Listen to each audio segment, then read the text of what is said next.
Hello, everybody, and welcome back to the Drive Pink Dialogue. Today, we're talking some Inter Miami soccer. I am joined by my favorite co-host, Saur. It's been a long time since we got on together. How are you feeling, my man? Yeah, it does feel like a long time since we've been on together, doesn't it? And also to remind you, I am your only co-host. It's good, man. It's good to be back. I've been waiting for this for a while. Inter Miami's been doing really well these last few games without Messi, and then the little blip happens. But here we are, moving on from that. Other than that, no complaints. How are you? Thank you so much for handling that Cincinnati episode by yourself, because I would have went on a rant that would have taken our episode to at least 3 hours. So I'm glad we didn't have that. No. The first thing on the agenda today is to hear your rant. Listen, I'm a little sick, so if you can hear it in my voice, I apologize. But I'm feeling grateful. I'm on the way back on the upswing, and we don't have any Inter Miami soccer for a week and a half. And so that's a little sad, but the transfer window is coming up, and I got to talk to some people about Inter Miami, get to talk to you about Inter Miami. I know you have finally decided to return from your world-saving mission, and I appreciate you making time for us tonight.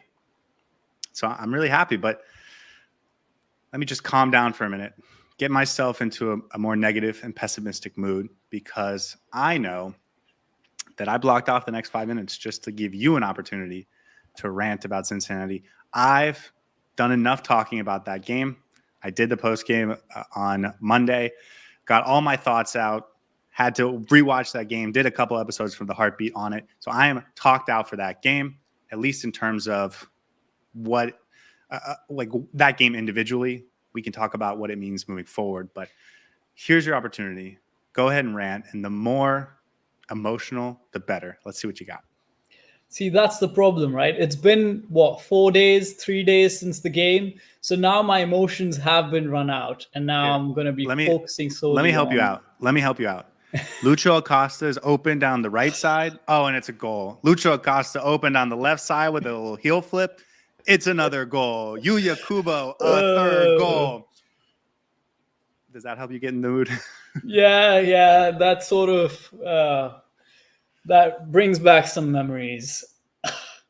I'm glad that loss happened when it did happen, because if this was a playoff game and we played them in like the semifinals and we played like that, that would be a lot more difficult to digest. Listen, that game was difficult. We played right into Cincinnati's hands. We weren't able to adjust in real time, and people lost their heads. The defense was all over the place. The Sergio Busquets, the Christoph combination just did not work. Drake Callender had an absolute howler. And Cincinnati, being Cincinnati, just absolutely took us for a ride. They were at their very best. They were clinical, lethal, showed exactly how to play transition football, and we didn't make it easy for ourselves by any means. And it's a wake-up call. I'll say this and I'll move on from it, but it was a difficult game to watch. Probably the worst Inter Miami has looked since the season started. But sometimes these issues happen, and yeah, we just got to fix it.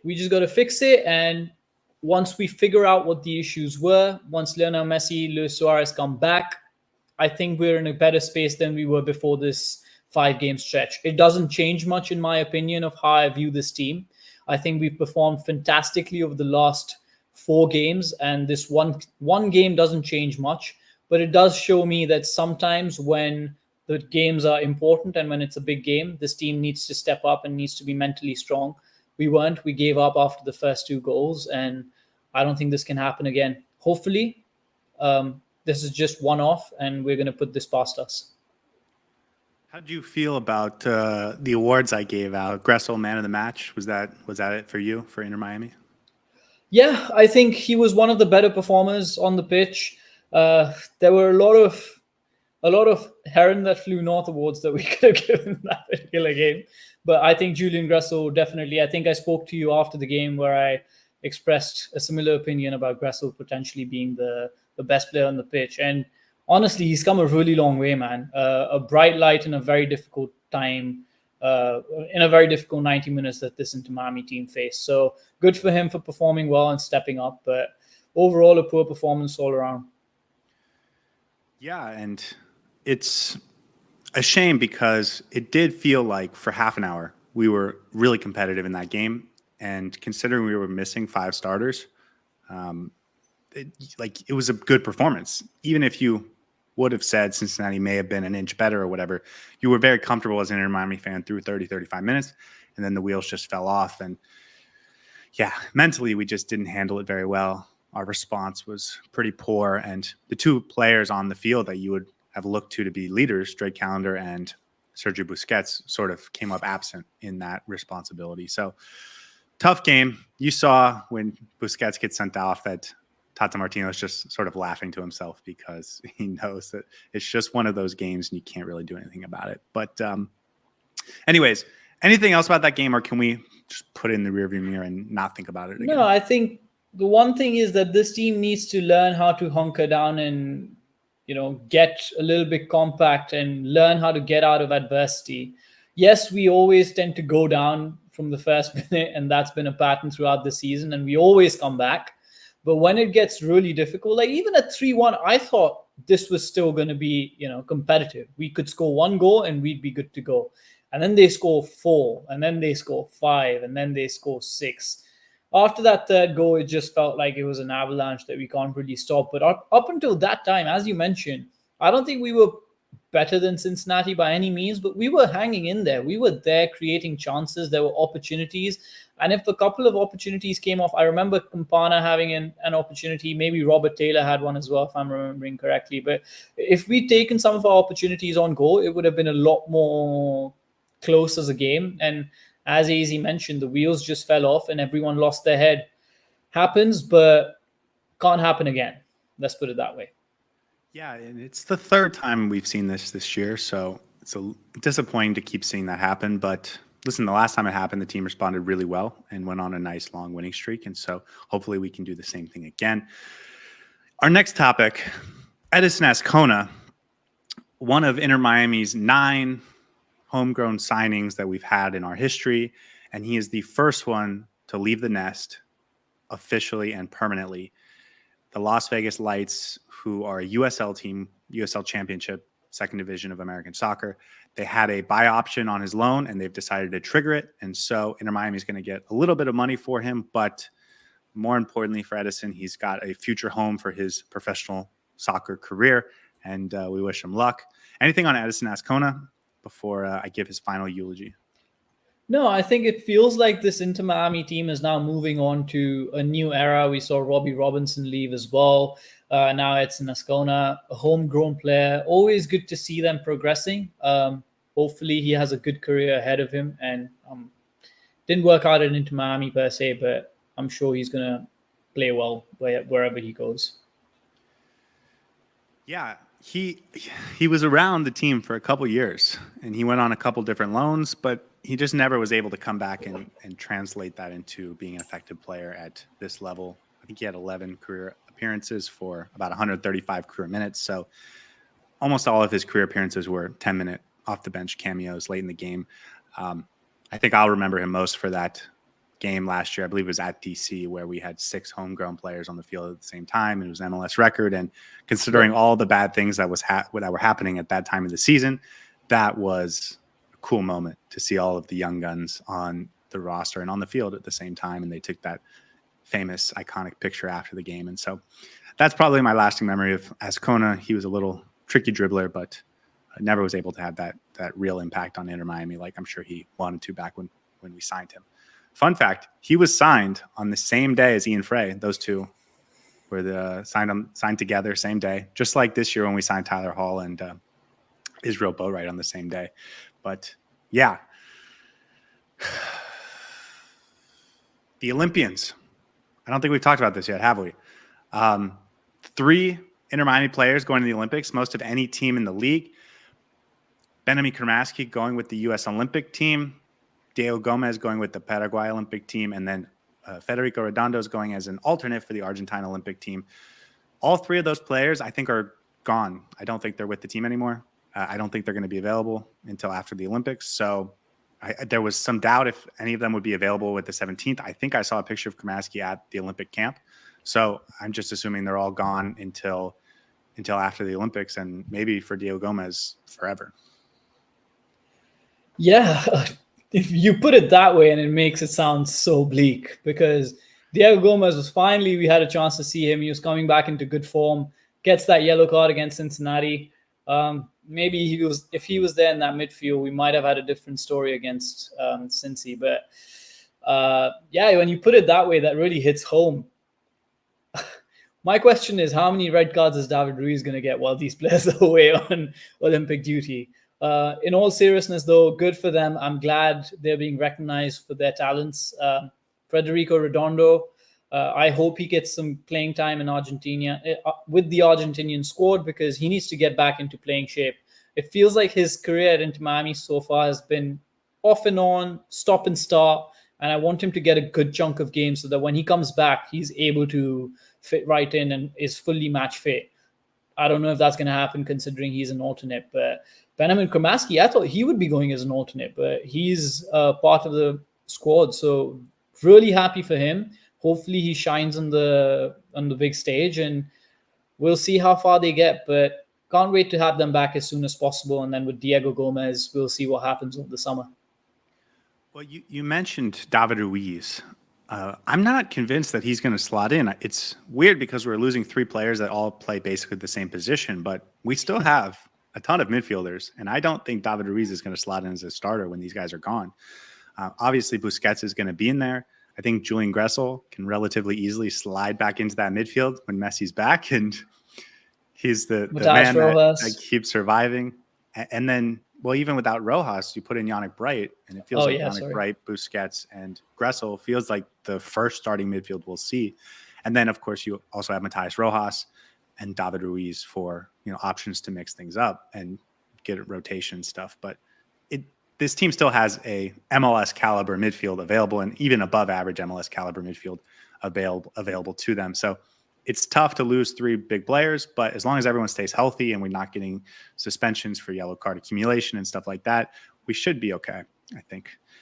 And it's during a big time. They're going to miss these 2 games, but then they're going to miss the first 2 games of the Leagues Cup. And depending on how far their team advances in the Olympics, they're also going to miss a bit of the knockout rounds of the Leagues Cup. So it's a big time to be missing games, but I think we have the depth to survive. Yeah, this is why we had so many midfielders in our squad. It always felt like it was a little bit inflated, a little bit bloated. But as we've seen all season, technically, we've had injuries throughout to some player or another. So we haven't necessarily had the full squad to choose from. And now, when we do essentially have everyone fit, some of them are going away. So people may ask about why Inter Miami has so many players on their roster, especially in that midfield area. But honestly, I'm glad that we decided to construct the roster the way we did, because it seems like we never have all those players available at the same time in that midfield. And it's quite ironic, as you mentioned. Feels like all 3 players with the same profile leaving at the same time. So, gut feeling, do you think we've seen the last of Diego Gomez at Inter Miami? I don't think so. I for some reason, I think he's actually going to stay on until the end of the season at least. I may be completely wrong, but it doesn't seem like the interest in him is as potent as we were made to believe. And obviously, I don't know if there have been any further conversations or rumors about him in Brighton or any other team that he's been linked to. But I have a feeling that he might actually stay on. But then again, he may actually take the Olympics by storm, perform really well, and then, yeah, he's probably gone.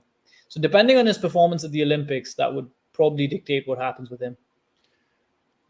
I've been under the impression that, I've just had a gut feeling that if Inter Miami does sell Diego Gomez, they're going to try and replace him with another U22 player. That's just a gut feeling. It's not from anything I've heard. But the timing would make it really delicate because the final for the Olympics is August 10th. And if we wait until after the Olympics for a Diego Gomez outgoing deal, it might be really difficult to get an incoming deal before August 14th, which is the MLS deadline. So timing is a little iffy, but of course, if Paraguay loses earlier in the tournament, there could be more time and it might not be a problem at all. And of course, Inter Miami might not be planning for that. So we'll see. And then the last thing to talk about, and Wookie brought it up, and this just broke in the last hour or so. Fabrizio Romano broke that Angel Di Maria is going to stay at Benfica for another season. There had been some talk that Inter Miami could be a destination for him. He wants to go back to Argentina, but maybe it's not safe for his family. And maybe he would come now. Maybe he would come in January. Now, neither of those things are going to happen. And he's going to get a year older, and we'll see what Inter Miami's roster looks like a year from now, because he might not be interested in coming to Inter Miami if Messi's only going to be there for another 12 games, right? If we fast forward a year from now, if that whole crew is only going to be here for another handful of games, it might not make sense for Angel Di Maria to ever come to Inter Miami. So this news actually could end the chances of Angel Di Maria coming to Inter Miami at all, if we think it through. I've only got one thought on my mind. Long live Robert Taylor. That actually bodes well for Robert Taylor's role on this Inter Miami squad. Yeah, slightly disappointing. I would have expected this saga to go on a little bit longer. I don't know if he was the right profile that we need for this team. I know left wing, we're slightly thin on it, but with Matías Rojas coming in, we have someone who can actually cover for Robert Taylor when needed. And then Angel Di Maria coming in would essentially mean that Robert Taylor goes. So it's a bittersweet feeling. It's always good to have that new shiny object, and a superstar like Di Maria would be absolutely phenomenal on this squad. But I guess he's decided to stay on in Europe for a little bit longer, and good for him for choosing that route. And I completely agree with you. Considering what happens with Inter Miami with Messi over the next year, I don't think we see Di Maria again or get linked to him again. But then we might be completely wrong, and he might decide to come back to Inter Miami when Messi's gone. Yeah, we'll see. I've always sensed a little bit of reluctance on his part to come to the MLS. I don't know if I'm just imagining things, but even last summer when we were linked to him a little bit, and he was not as interested as some of these other guys like Suárez and Alba and Busquets were. So I don't know if that's ever going to happen. We'll see. It might just be fans dreaming, and certainly that's the prerogative of fans is to dream and have fun with their team. Let's get into the topic of the day, and that is Inter Miami has now gone 5 games since Messi and Suárez and Matías Rojas left for the Copa America. And by the way, Uruguay and Luis Suárez were eliminated from the tournament, and we'll play in the 3rd place game. But that was a tough game to watch, man. I wouldn't want to play that game again because that was hard and brutal. The whole Copa America tournament has been eye-opening. Pure South American soccer.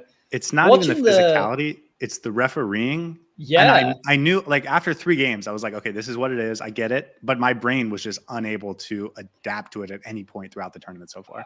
I always find it difficult to go from watching Euro in the afternoon, where you have England versus Netherlands, where the level of refereeing is so low sometimes, and they give fouls for everything. And then you go into Colombia versus Uruguay, and they're basically punching each other in the face, and there's not a single card produced. It's physical, man, and I enjoy it. I really enjoy it. But yeah, Uruguay, I thought they were one of the favorites to actually win the whole thing. Potentially could have given more trouble to Argentina in the final, but Colombia has been fantastic. Haven't lost in like 28 games, so good for them. Yeah, it's the longest streak in the world right now, and they're going to go to the final. They are going to face Argentina, who beat Canada, and Lionel Messi will be available for that final. I believe that's the 14th. So I imagine we're not going to get Messi or Suárez back for that July 17th game versus Toronto, but Matías Rojas should be back already with the team. So almost complete and just in time for 3 of our players to leave for the Olympics. Also, just a side note, the U.S. men's national team fired their coach, and I feel great about it. I feel so amazing. And maybe that's why I'm not worried about this 6-1 loss, because this happened and it made my entire outlook on American soccer much better. Let's get into the topic of the day. The U.S. No. I got on a little tangent there. Before you move on, Jurgen Klopp apparently rejected an approach from the U.S. men's national team. So that was For now, we'll see. That We'll see was what an happens. interesting update. Anyways, so the topic of discussion today is Inter Miami and not the U.S. men's national team, guys. Yes, Inter Miami. We just played 5 games, and we did it without our 2 best players, right? We've done 2 drafts and ranked Messi and Suarez as our 2 best players in both of those drafts.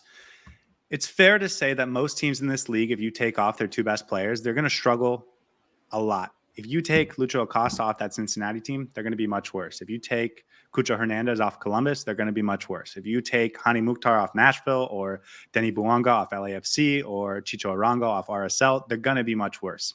And that is what many people expected from Inter Miami. We lost not just Messi, but also Suarez.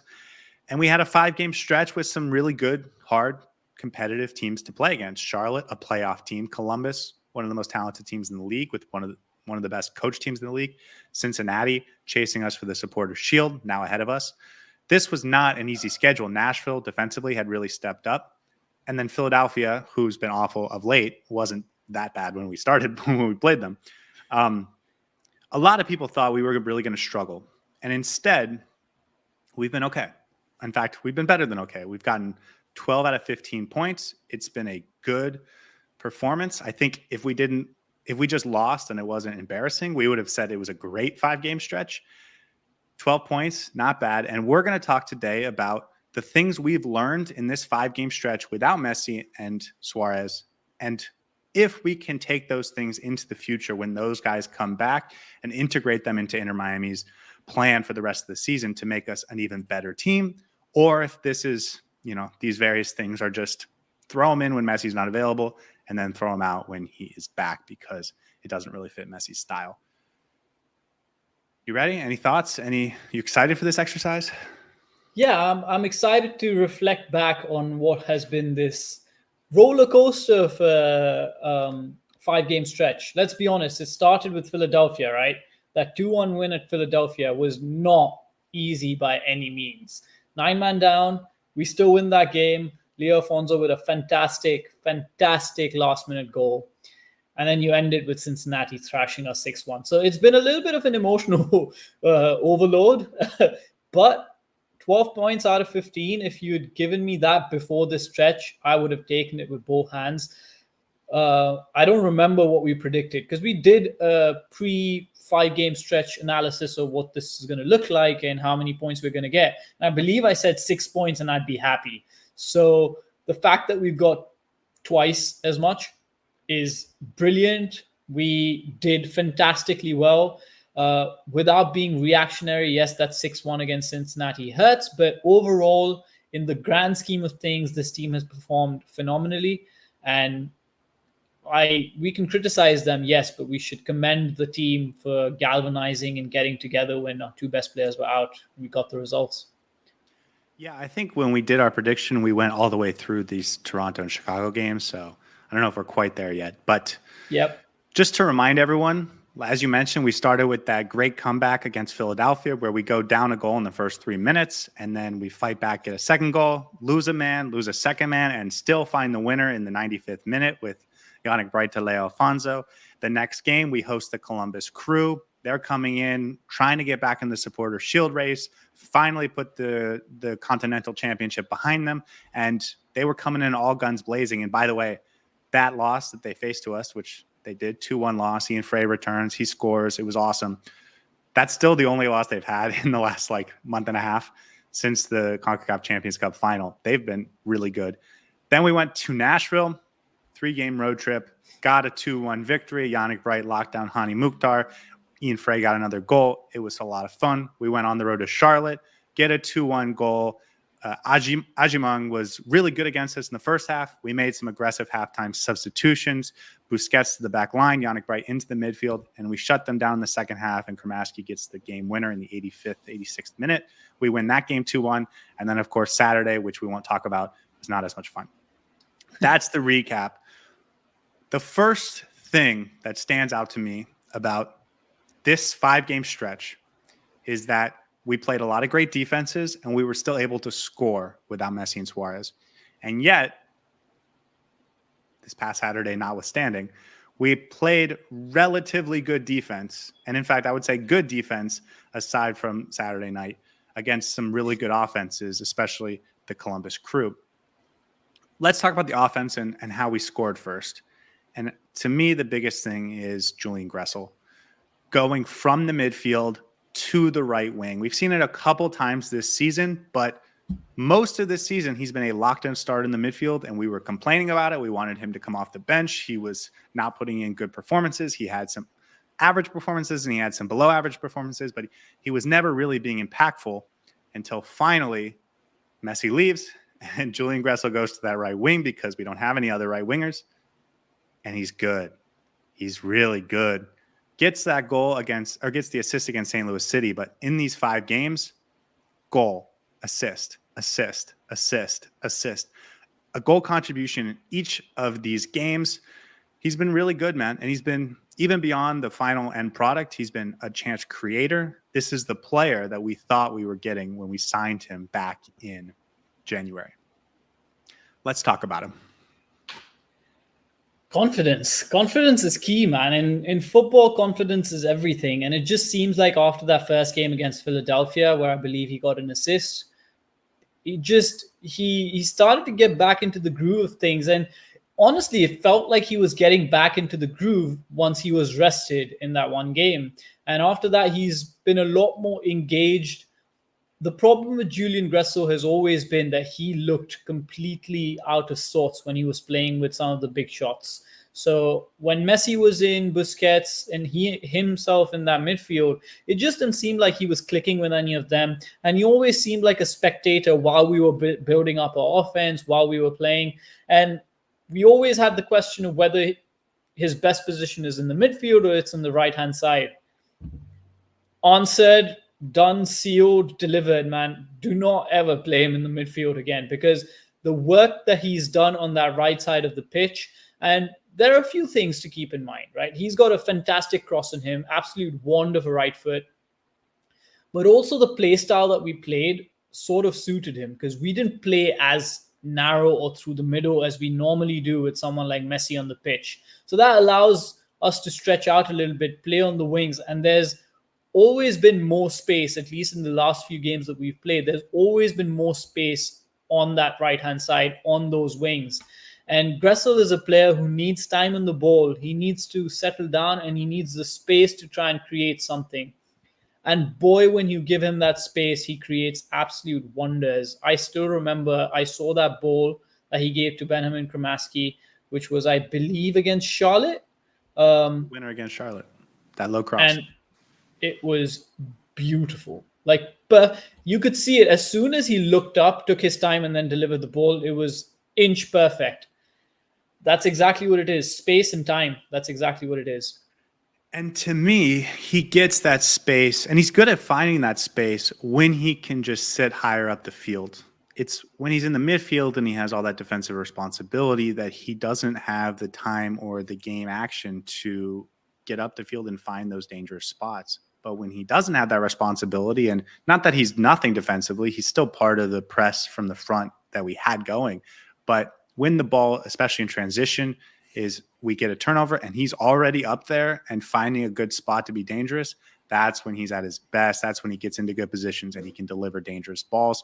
Also, he was very good on set piece opportunities. He was pretty much our set piece guy ever since Messi left. And so he created a lot of offense that way as well. He's been really good, man. Not just created, he goals. We were, for the first time, I think I thought Inter Miami was actually dangerous in set pieces, which was very surprising because we've never been that team. But yeah, one thing you mentioned that I'd like to touch on is how good he's actually been in transition, because he's not a fast player, but once you get the ball into him and he's in that midfield / final third role in that area, he can just deliver a fantastic ball either cross field or into the player up front and create something from there. So him being on transition and being that outlet who sort of connects the turnover and the offense, he's like the connecting link between the two. I think he played a really good role in that position. Are you ready to put your thinking cap on? Because I have a very tough puzzle for you next. I always have my thinking cap on. Talk to me. He's been much better as a right winger. Unfortunately for him, and fortunately for us, we have a significantly better right winger that will return to the team soon. Julian Gressel is not going to stay in that right wing spot when Messi comes back. So I ask you, how do we continue getting this Julian Gressel when Messi comes back and is occupying that right wing spot? And as we mentioned with the guys going to the Olympics, he's probably going to be seated back into the midfield. Is this just, it's just not a great fit, and he's going to be serviceable, but not great. And really, he's not going to be effective unless Inter Miami is without Messi again, right? And he takes that right wing spot. Or is there a way that we can find ways to get this Julian Gressel, even though he has to play a little bit deeper because Messi's back on the field? Put my thinking cap on. Got an answer for you. Let me know if you agree, right? I think every player has a role to play. Gressel has shown that he's a great player, very, very versatile, and any MLS team will be happy to have him on their roster. So the biggest worry with Gressel was, is he good enough to be an Inter Miami player? Yes, I agree. His role once Messi's back is bring him on in the 55th minute, 60th minute, put him on that right wing, bring Messi into the center and take away one of the midfielders. I would start a midfield of Matías Rojas, Sergio Busquets, and Yannick Bright, maybe even Ruiz, Yannick Bright, and Sergio Busquets. Put Messi on the right wing to start with, bring him into center, put Julian Gressel on the right wing after the 55th minute. I think that's the best way to utilize him. He's fresh legs. He can create opportunities from that wing. I think Messi already plays quite centrally, so to have him play through the center in the last few minutes, be that creative outlet as a number 10 is very helpful. And I think having both Gressel and Messi play those two roles is better than having Julian Gressel playing as a midfielder and losing out on his creativity there. I think he can play a lot. He can be a lot more useful to this team when he comes off the bench as a right winger rather than have him play as a central midfielder from the start. Yeah, I hear you. I agree with you, and I think the most obvious takeaway from this is Gressel is not a midfielder for this team and this system. He's a right winger, and when Messi's available, maybe his best role's off the bench. I have a question, though. Is there a way to make this work in the starting lineup? For example, in a 4-4-2, where you have Gressel as a right midfielder and your two forwards are just Messi and Suarez. We've seen Inter Miami try and do something like that with just those two up front in the past. It hasn't been particularly successful. I don't necessarily love it, but it could give Gressel an opportunity to get up there. I don't know. I'm just spitballing because honestly, I know you danced around it a little bit, but ultimately it feels like Gressel doesn't have a role in the starting lineup at this level of effectiveness when Messi comes back. And yet he's still going to be in the starting lineup because Tata really likes this player and he wants him to be a focal point of his team. So what's the takeaway here for fans and for the coaching staff about what we've seen over the last 5 games? Okay, let's put it this way, right? Let's start with the assumption that Tata is not going to drop Gressel, and Gressel will start in the midfield or on the right wing whenever he's available. And with Messi back, he's 99.9% going to start as a midfielder. That's fine. But Messi necessarily doesn't stay on that right wing side, right? He drifts inside a lot. He plays centrally a lot. He comes back to take the ball. So that right wing spot is fairly open. The issue so far has been that Gressel doesn't always occupy that right wing spot when it's free, because it's either Chelo Wigan running into it or it's just empty and we're trying to rely on the left side to actually stretch this out. So I think now that Gressel has realized that he has a lot more to offer to this team on the right wing side of the pitch, it doesn't necessarily have to be that rigid when it comes to the system. Start him in the midfield, but as soon as there's like a gap on the right wing side, I think the instructions need to be that Gressel moves into that right-hand spot and tries to create from there, rather than stay central and get on the ball centrally and do something from the middle of the park. Because I think earlier he was a little bit caught between staying in the center, moving out wide, because we've seen him drift out wide a few times, even when he was playing as a central midfielder. I would ask him to do that a lot more than just stay central and occupy or clog up the midfield, because he's not effective that way. I guess it comes down to instructions then, but honestly, I'm not sure what's going to be done and how the coaching staff is actually looking at this. Yeah, it feels to me the takeaway is that Julian Gressel is your backup right winger, not a starter in the lineup, and he's serviceable in the midfield. I don't mean to take that away from him. He's not a liability per se, especially if you surround him with the right players and pieces, but he shines as a right winger, and he doesn't really shine as a midfielder. And I don't think it's in his play style. Here's what I'll say, and AZ mentions it. Super sub ain't that bad. And I will say Julian Gressel was made a super sub for the Columbus Crew last year on their way to the MLS Cup title. Wilfred Nancy thought he was most effective coming off the bench. And so maybe it's good enough for Inter Miami too. Just putting that out there. The next topic I want to talk about is something that we wanted for a long time. And so maybe this will just be a short conversation of us, tooting our own horns. But Yannick Bright finally was given an extended run into the lineup as a defensive midfielder and has been, up until Saturday night, very effective in terms of making it hard for opposing offenses to do what they want to do, making it hard for those dynamic number 10s to do what they want to do.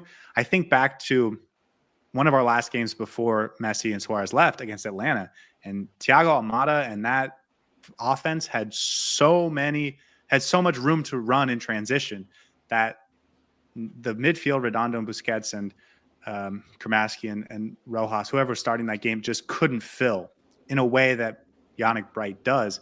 We saw him start 3 of the last 4 games. He came off the bench in the second half against Charlotte, absolutely changed the game in the midfield. Is this just me tooting my own horn again, or what's the takeaway here? The sample size has grown. We can now test the fact that Yannick Bright and his performances have actually had solid impact on this team over the course of consistent games. I think throughout this conversation in this episode, there needs to be an asterisk on the top which says, barring the 6-1 defeat against Cincinnati, because nobody in that game covered themselves in glory. But Yannick Bright was not the worst player on the pitch in that game. So that is saying a lot, right? One of your youngest players, the rookie on the pitch, and still not the worst, which is great. I thought Yannick Bright had like a fine game, and I think the ways you would nitpick him in that game were he forced the ball into a couple spots and turned it over. And he had one lazy moment, but all of the midfielder had a lazy moment there. I thought of the players in that game, he was in the top 3 or 4, I thought. Yeah. There is criticism. There's room for improvement. He can be better in his distribution, maybe his passing and stuff. But for what he is as a player, for what we brought him in as a super draft pick, he has exceeded expectations and much more. He offers a profile to this team that is desperately needed. I think this team needs that profile to succeed and to actually win games, especially against the bigger teams. And I think that was vindicated over the last few games. It was shown that with the number 6, this team can absolutely storm through, barring the 6-1. And once we have our offensive players with Messi and Suárez back in, I would still keep Bright on that pitch, because he will unleash our offense in a way that nobody else does in that midfield. And I think he's one of the brightest spots in that midfield, no pun intended. Yeah. And the defensive solidity that he brings, just by the nature of how he plays the position, shores up so much for you defensively that it makes you more likely to win games and get results. And yes, you can always rely on Messi and Suárez to score a bunch of goals, but if you want to win games 1-0, 2-1, and not rely on winning games 3-2, 4-2, having Yannick Bright is the better option in the midfield.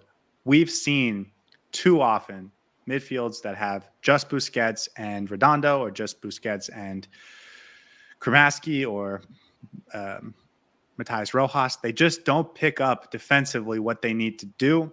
you need a player like Yannick Bright. And I would go so far as to say, I would consider seriously trying to go get another defensive midfielder in the market, especially if you lose Diego Gomez and you want to replace him with another midfielder. Get a specialty number 6 because he makes such a difference to this team defensively, covers up a lot of the weaknesses and lack of athleticism in the back line when you are starting either Christoph or Busquets, although not both. It's just so important to have that 6, especially in this league where opposing teams invest so much in a number 10 to be a creative outlet.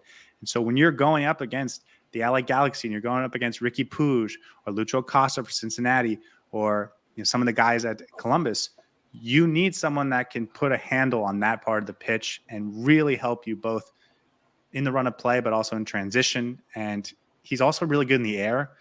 This hasn't been noticed a lot, but if you look at the stats, he's good on set pieces. Really important player. And I guess to me, the takeaway is you don't need to change that when Messi and Suarez come back. You can just slot him into the midfield, keep that dominant offense or, reintegrate the dominant offense in Suarez and Messi, and then keep that back 5, especially with Yannick Bright protecting them. And that to me is the biggest thing that we've learned over these last 5 games is that you are a better team when you have a defensive midfielder like Yannick Bright in the starting lineup. And I will say not just a defensive midfielder like Yannick Bright. At this point, when you have Yannick Bright in there, your team is much better. I will say this. I think to start with, for the next couple of games, we might not see him in the starting lineup. But what's going to start happening is that once that midfield shows signs of weaknesses, now Tata Martino knows that he has that option of Yannick Bright to bring on in the half, on the halfway mark, rather than wait till the 80th minute to shore up the defense. He can change things by bringing on Yannick Bright immediately. And I think that's what's going to happen. We're going to play a couple of games. We're going to see our midfield's not working. We're going to bring on Bright, and that's how his stock's going to rise, because I think Tata is too stubborn to actually start Rice once all our players are back. And I think he's going to have to slightly fight his way back into the starting lineup, but I think he's going to definitely eventually be one of our starting midfielders, at least in the playoffs. I think you're probably right about Tata Martino and making that decision. What I will say is I hate that because I think all of our other midfielders play better when he's on the field because they just know he's a little bit of a security blanket. They can do a little bit more what they want to do. We've been very critical of of Busquets and Gressel being in the midfield together because of a lack of athleticism and a lack of defensive positioning and prowess. But I wouldn't feel as bad about those two, or at least I'd be interested in seeing it if Yannick Bright's in there to cover for them and those two can get higher up the pitch and be more effective. But I agree with you. I don't think we're going to see it. And I wouldn't mind us going out and getting a number 6 in the transfer window. Imagine a pivot of Bright and a number 6, specialist number 6 in the playoffs against Columbus. We're winning everything.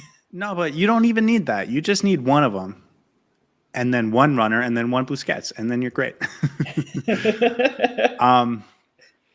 Let's get to Sergio Busquets, because I think we saw it one time earlier in the season, but over the last 4 games, we've seen him play center back 4 times. He started there against Columbus in a back 5, and then he started there against Nashville, partnered with Toto Aviles. In the game against Charlotte, he moved there at halftime to accommodate Yannick Bright. And it had worked really well, and it was really beautiful, and they were great playing out of the back, and he was a calming presence back there. And then they played him with Cincinnati, partnered him with Christoph, and we can talk about that as 2 separate conversations. And then it was awful. And so where are we at with Busquets as a center back? Is it something we take moving forward? Is it something that we go bring in another center back and we never think about that again? Is it something that we can deploy as a halftime change if we need it? Where are we at with the Busquets as a center back conversation?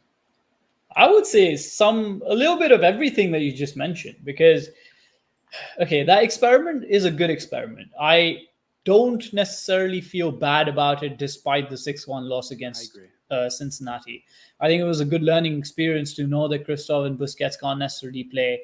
And then also to play Busquets in that back line with Christoph in a game where we're potentially facing the best counter-attacking team in the league isn't necessarily a recipe for success. So my takeaway in very brief is Busquets in that backline works, and it works well against certain playstyles and against certain teams.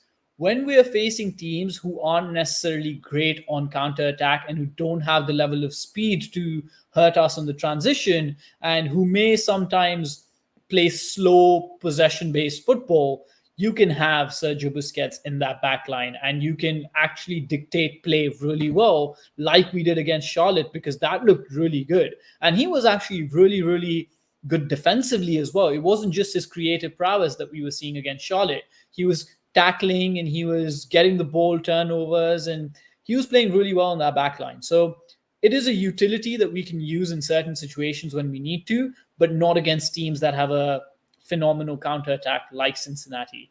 That's when I would say his ability in the midfield cannot be replaced, and we need him there. Yeah, I think you said it right, at least in terms of how I'm thinking about it, where it was a good experiment, and I'm glad we did it, and I'm glad we tried it, and I'm glad we put it out there. And I don't think it's failed. Like, I don't think it was a failure. Even though it failed against that one game in that one situation, I don't think it means you just throw it out, because I do think there's a world where your best 11 could include Busquets as a center back. With that said, I don't think him and Christoph works together. I think if you do put him in the back line, you have to be a lot more careful with your wing backs, and you have to be a lot more careful with your positioning. And that is something I think Busquets will sort of learn, and him and a partner would build into. And I don't know how much time we're going to give them to build into that. So, I don't know if we're ever going to get there in terms of a full-on priority, but I really hope that Tata doesn't scrap it and say Busquets at center back was the reason we lost 6-1, because that may be true, but also it could be really effective against other teams. And I wouldn't have any problem seeing it again. In fact, if we did this against Toronto with Jordi Alba back, with Ian Frey as a right back, with Yannick Bright in the midfield, like, I'm okay with that. And Aviles back as his partner and getting a little bit more athleticism. That is something I can live with and would be happy to see again. So I don't want to scrap that. I don't think it's just throw it on the bin and call it quits on that one. I think there's a way that this could work. And again, we talk about what can we take away for when we bring Messi and Suarez back. And this is one of those things. Putting Yannick Bright in the midfield makes you a better, more solid defensive team. Maybe putting Busquets on the back line makes you a better team at building out of the back without losing a ton defensively, because I don't know how much Busquets messed up that Christoph wouldn't have also messed up. Like, I just think Cincinnati played really well, and they were playing a high line against Cincinnati.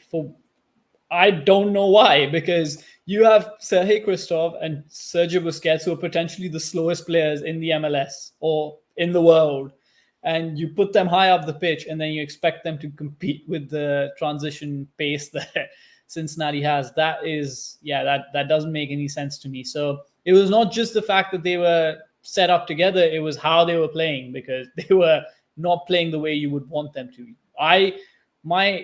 In my vision for that particular setup and that particular team was us sitting back rather than us being high up. And we weren't necessarily like super high up, but we were still playing in a medium block. I would have preferred to be a low block, park the bus situation. So, yeah. It's not that we played super high, but on the few occasions we did get caught up high, we got caught up high and they beat us quickly. And so it looked really bad, and they have to be smarter about not getting sucked into that. Okay, so Messi comes back. He's our right winger. Suarez is back. He's our striker. Matías Rojas and Robert Taylor are fighting for time and playing time and positioning. Your midfield, we like Yannick Bright. Do we still put Busquets in the midfield? Do you put him as a center back? Let's assume we're not worried about the Olympics and the guys missing in the midfield and having to put somewhere. But what's the ideal way? What's the takeaway from this when Messi and Suarez come back? The takeaway from this, I think, is when the situation demands, there is an option that you can use that can be very effective in putting Sergio Busquets back in the back line and have him dictate from deep. The issue is that when he plays with Messi, you want him as close to Messi as possible. That's why we've constantly spoken about how Sergio Busquets should potentially play as a number 10 to be our most creative midfielder to link up with Messi up top rather than play from the deep. But when the situation demands it, when we're in certain games where we need those long balls from the deep, when we need to create from the deep, having Sergio Busquets in that backline is super, super helpful. If I was Tata Martino, I would start Sergio Busquets in the midfield because, let's be honest, that's his best position. But if we need to, change it up like we did against Charlotte, put him in the back line, put Yannick Bright in the middle as the defensive six, which we're already assuming that's going to be the case. But it's a, I would say, ad hoc try when you need to sort of a situation. Yeah, I think it's a tool. It's a tool in the toolkit. You can bring it out if you feel the game calls for it, but maybe it's not the go-to. And especially, listen, Inter Miami, we know, is going to go out and try and get a new center back to replace Nico Frede. And so once that guy comes, he's probably going to partner with Aviles on a regular basis. And as long as everyone's healthy, Busquets in the back line is probably a tool you can use for the game situation, but not necessarily the best thing you want to do on a daily game-to-game basis. Let's talk about something that I think does make sense on a game-to-game basis, and that's Ian Frey, who we saw the return of against the Columbus Crew. We were very nervous about that game. Big team, high-quality team, big game. They had a chance to really catch us in the Supporters' Shield table if they won that game, big 6-point swing. And we start Ian Frey, who hasn't played in about a year, just under a year, at right back, which isn't even his primary position. I think we spent a lot of that pregame show trying to figure out what the heck was going on. And he balls out as a right back.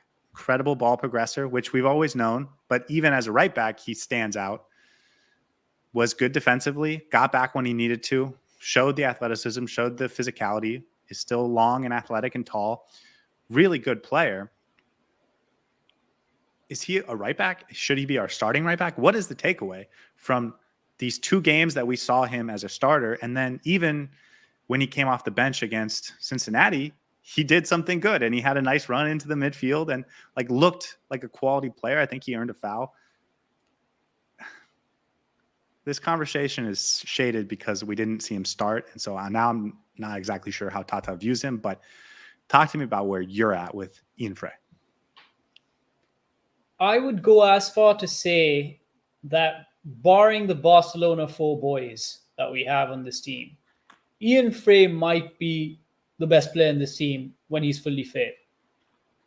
Let me stop you for a second because someone on this show said that Cello Wigan was the best right back in MLS in Inter Miami history not too long ago. And now he's not even the best right back on this team.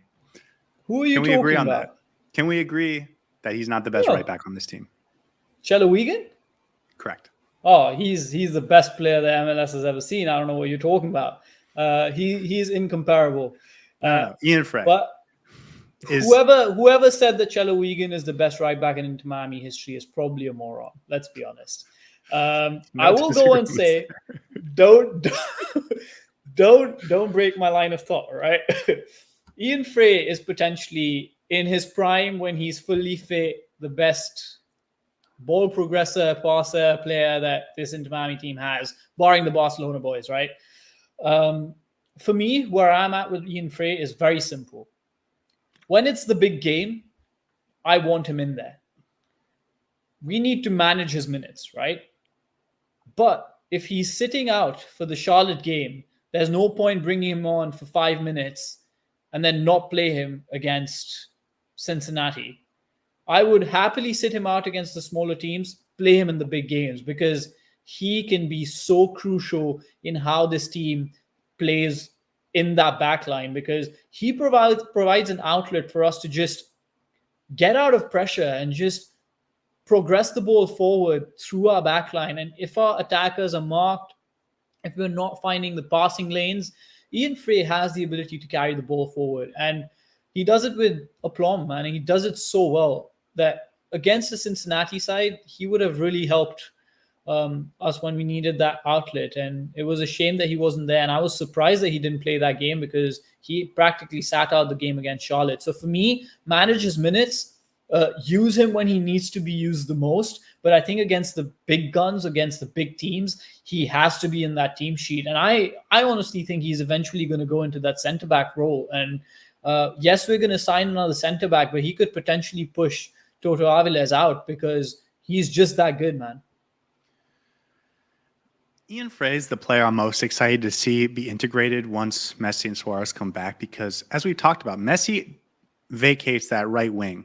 He loves to come in centrally. He loves to play centrally. He's most dangerous and effective centrally and, in the middle third of the pitch.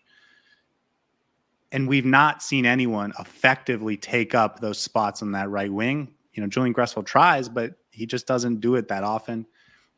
Chelo hasn't been that guy. Maybe a little bit. We saw it in his first game or two, but since then he's been much more conservative. We definitely see it down the other side with Jordi Alba. I am so excited and really hoping we get to see it in Messi's first game back with Ian Frey bombing down that right side into that empty space, forcing the back line of the opponent to spread out to give Messi and Suarez more room centrally. I think that could be a game changer for our offense. And to me, it's like so clear. I want to see that. If I was Tata, that would be like the first thing I want to see. And yet there was a game this past weekend, a big game. Ian Frey should have been well rested. There was no reason not to start him. And Tata Martino didn't start him. So where does that leave us with Ian Frey? Where does that leave us with that right back, position? What did we learn from these 5 games? I told you when I saw that team sheet and Chelo Wigan was on it and Ian Frey was not. I think Tata Martino doesn't see Ian Frey as a right back. He sees him as a centre back. So once his starting right back is fully fit and available, he will play Chelo Wigan. And that's where I think we're at. But I think the last 4 games have shown that Ian Frey is a better right back than Chelo Wigan in terms of his holistic ability to play in that position. He offers a lot going forward. He's quite stable defensively as well. And overall, he's just the better player in that position. I think Tata Martino needs to understand that. I don't know if he will. I don't believe he will. But for me, the takeaway is that Ian Frey needs to be on that team sheet, whether as a centre back or as a right back, when he's fit and available and when his minutes are being managed properly. Do you think Tata Martino is thinking to himself, Chelo Wigan's my guy, I got to play him? Or do you think it's that he doesn't think Ian Frey's a right back? Because we watched Ian Frey. Man, he is doing everything you want from right. He's not a center back. He wasn't a center back playing right back.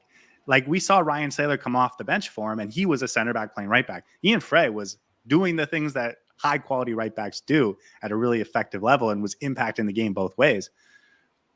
Do you think it's just Tata saying, no, I went out and got Chelo? Or do you think he just doesn't think Ian Frey is that guy? No, I think he knows Ian Frey is a good player, and he wouldn't have played Ian Frey in that position because he also had David Ruiz there. He had Julian Gressel as an option. So if he didn't think Ian Frey couldn't play that position, he wouldn't have played him there. But I think you're right in a sense. I don't think if it's necessarily, Wigan is my guy, but more so that Wigan is the senior right back who's played in that position and that's his spot. And I don't know if it's something to do with team morale or what it is, but having a centre back be your starting right back doesn't necessarily reflect well. And maybe that's something on Tata's mind, and he considers seniority as a really important team building factor. So for me, I think the fact that Chelo Wigan is an out-and-out right back and Ian Frey is not definitely plays in Tata Martino's mind. Okay, we talked about 4 things. Gressel playing as a right winger and not in the midfield. We talked about Yannick Bright being an impact defensive force. We talked about Busquets as a center back, and we talked about Ian Frey as a right back. In my head, there's 2 things that I want to continue seeing for the rest of the season, even when Messi and Suarez come back, and that's Yannick Bright in the midfield, or a defensive midfielder in the midfield, and Ian Frey at right back. And then Sergio Busquets on the back line, Julian Gressel as a right winger. Tools that you can use appropriately, but maybe not something we see on a game-to-game basis. Anything else that you have thought of, something that's been a game-changing, addition, tactical change, personnel change, positioning change that you think is relevant or that we should be keeping an eye on moving forward? I think the biggest takeaway from these stretch of 4 games is that Inter Miami can play in multiple ways. We were afraid about the fact that Tata Martino is going to go the same gung-ho approach that we've been using with Messi on the pitch, play offensive, play possession-based football, and try and outscore the opposition regardless of how many they score past us. And we learned very quickly that that's not going to be the case, and that's not how this team is going to be able to accumulate the points. So for me, learning that Tata Martino is capable of being tactically flexible, this team being able to implement some of those tactical flexibilities in their gameplay just makes us a lot more dangerous. And that's why this stretch of 4 games, 5 games has been the biggest learning curve that we've had since the season started, because now we know that we can play in multiple ways when we need to, and we can get the results in different play styles when we need to do that. And there's no better team that can actually play in multiple ways and can play different oppositions in different ways, because now we can adapt to styles and we can change things up as and when it's needed. We'll see if that continues or not, but that for me is the biggest takeaway. Yes or no? Do you think that first game Messi's back, possibly against Puebla in the Leagues Cup, do you think we go back to exactly what we saw against St. Louis City, or do you think we'll have evolved as a team based on what we've done over these 5 to 7 games? We're going to go back to exactly what we saw against St. Louis City. I think it's going to take a couple of games for us to try and be that amalgamation of our perfect form of a team that you and I have imagined to be. It's gonna take a few goes for Tata Martino to figure it out. But what he's taught me so far is he does figure it out eventually. So give him time, maybe a couple of big losses, and he's back at it. So we'll see. Okay, guys, thank you so much for listening. Thanks for being a part of this. Thanks for getting in the chat. We will be back on Sunday to do a summer transfer episode. We'll look back on what Inter Miami did over the last couple windows, how we got to this point, what that might mean for Inter Miami this summer, what positions we should look at, all of that type of conversation. But for now, we'll wrap it up there. And as always, I'm Scotty. This was Saur. We'll see you guys next time. Have a wonderful night.